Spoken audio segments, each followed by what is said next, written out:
बिस्मिल्लाहिर्रहमानिर्रहीम। अस्सलाम वालेकुम teachers and students, welcome back to the Urdu lesson.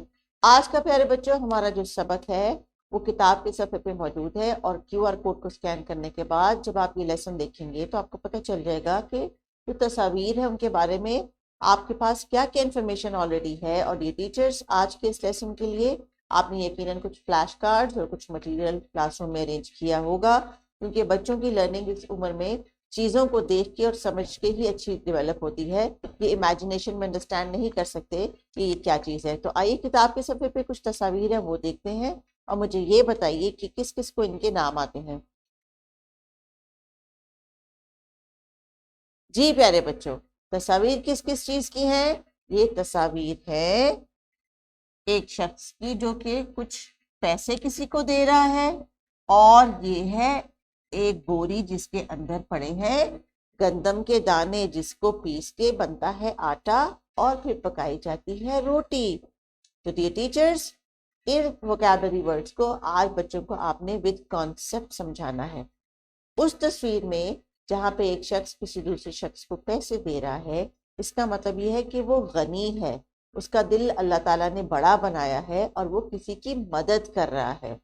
मदद करने के लिए ज़रूरी नहीं है कि आप पैसे ही दें, आप कपड़े भी दे सकते हैं, आप किसी मुश्किल वक्त में किसी के काम भी आ सकते हैं। क्लासरूम में आप अपने फ्रेंड का बैग बंद करने में भी हेल्प कर सकते हैं, उसको शूज़ पहनाने या उतारने में भी हेल्प कर सकते हैं, उसका लंच बॉक्स रखने में और उठाने में हेल्प कर सकते हैं। और जब क्लासरूम एक्टिविटी कंप्लीट हो जाए तो टीचर्स के साथ चीज़ों को वापस जगह पे रखने के लिए और अपनी टेबल को साफ करने के लिए भी हेल्प कर सकते हैं। तो जब भी आप किसी की मदद करते हैं, उर्दू में कहा जाता है उसको गनी, और गनी का मतलब ये है कि जिसका दिल बड़ा होता है और वो लोगों की मदद करता है। तो ये टीचर्स, आज के इस लेसन में हम दो वोकैबुलरी वर्ड्स बच्चों को सिखा रहे हैं। एक है गल्ला, यानी जब चावल या गंदम को जखीरा किया जाता है, स्टोर किया जाता है, तो उसको कहते हैं गल्ला। और जब हम किसी की मदद करते हैं तो मदद करने वाले को गनी कहा जाता है। और इसका इन दोनों अल्फाज की शुरू में आवाज आती है ग की।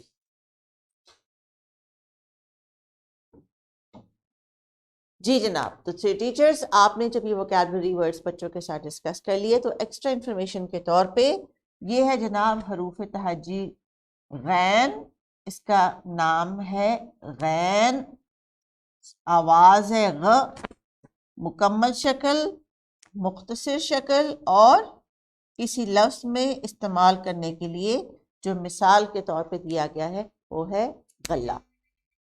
सो डियर टीचर्स, आज के इस लेसन के जो हमारे हासिलात तालुम है यानी ELO है, क्योंकि हम हरूफ तहजी तोए तागाफ के स्वाद सुनकर पहचान रहे हैं, हरूफ तहजी तोए तागाफ की तरतीब और बगैर तरतीब से उसको पढ़ने की प्रैक्टिस कर रहे हैं। दी गई तस्वीर के नाम भी हमने बताने हैं। सादा हिदायत सुनकर बच्चों ने आपको उस पर रिस्पॉन्ड भी करना है, और फिर आपने सौत सुन के उसका नाम भी बताना है और उसकी अशकाल और इंफॉर्मेशन जो भी इस आवाज़ के साथ, उस वोकैबुलरी वर्ड के साथ एसोसिएट है, वो आपने बच्चों की डेवलप करनी है। तो चलिए, थोड़ा सा इंट्रोडक्शन में हमने बातचीत कर ली। तो टीचर्स, हम बात करेंगे अब लफ्ज़ गनी की। ये एक अच्छे इंसान की क्वालिटी है, एक अच्छे मुसलमान की क्वालिटी है कि जब हम एक दूसरे की मदद करते हैं, यानी जिनका दिल बड़ा होता है। और जो सखी होते हैं, गनी होते हैं, उनको अल्लाह ताला भी बहुत पसंद करता है। तो टीचर्स, थोड़ी देर के लिए इस वीडियो को पॉज करें, बच्चों से शेयरिंग इज केयरिंग के कॉन्सेप्ट में गनी के लफ्ज़ को बार बार इस्तेमाल करके इस पर बातचीत कीजिए। उर्दू के सबक की इस मदद से हम ये भी कोशिश करते हैं कि बच्चों की सोशल एंड जो इमोशनल डेवलपमेंट है, यानी उनको अपने जज्बात का और ख्यालात का इजहार करना है, और ये एहसास पैदा हो कि मदद करना दूसरों के लिए अच्छी बात है। अब दूसरी तस्वीर जिसके ऊपर आपने बातचीत करनी है बच्चों के साथ, वो है गल्ला की तस्वीर। गल्ला, और अगर टीचर्स बच्चों ने कहीं पर देखा है तो ज़रूर उनके लिए आप इसको मिसाल के तौर पे लीजिए, अदरवाइज आप इनको मार्केट में या किसी जगह पे जाके उसका एक्सपीरियंस करवाइए। So I will pause the video here और आप बच्चों से डिस्कस कीजिए। जी, गल्ला की बातचीत के बाद तो चलते हैं अगली एक्टिविटी की तरफ। सो टीचर्स, जो इंस्ट्रक्शंस आपके लिए दी गई हैं किताब के सफ़े पे, उसमें आपने कुछ मजीद अल्फाज ऐसे बोलने हैं जिनके शुरू में ग की आवाज़ सुनाई दे। इससे पहले हमने हरूफ तहजी ऐन पढ़ा था और उससे कुछ अल्फाज पढ़े थे। اگر آپ چاہیں تو بچوں کو یہ بھی ایکسپلین کر سکتے ہیں کہ عین اور غین ایک فیملی کے لیٹرز ہیں، لیکن ان کی آواز کی جو ڈفرنس ہے وہ اس نقطے سے آتی ہے، جو کہ عین کے اوپر لگا دے تو وہ غین بن جاتا ہے اور آواز اور سے غ میں کنورٹ ہو جاتی ہے. اور یہ ساؤنڈ اور یہ لیٹر حروف تہجی عربک زبان میں بھی موجود ہے، پرشین میں بھی موجود ہے. تو غین کی لکھائی دیکھیے کیسے کرنی ہے. ہم نے عین کی طرح ہی اس کو لکھنا ہے اور پھر اس کے بعد ڈال دینا ہے اوپر ایک نقطہ اور یہ بن جائے گا غین. تو کتاب میں جو ایکٹیویٹی ہم نے دی ہے غلہ اور غنی کی، یہ دو بہترین مثالیں ہیں، بہت آسان سی مثالیں ہیں، اور ٹیچرز بچوں کو ہمیشہ وہ مثالیں دیں جو ان کے آس پاس موجود ہیں، جن سے وہ انڈرسٹینڈ کر سکتے ہیں اور کنیکٹ کر سکتے ہیں.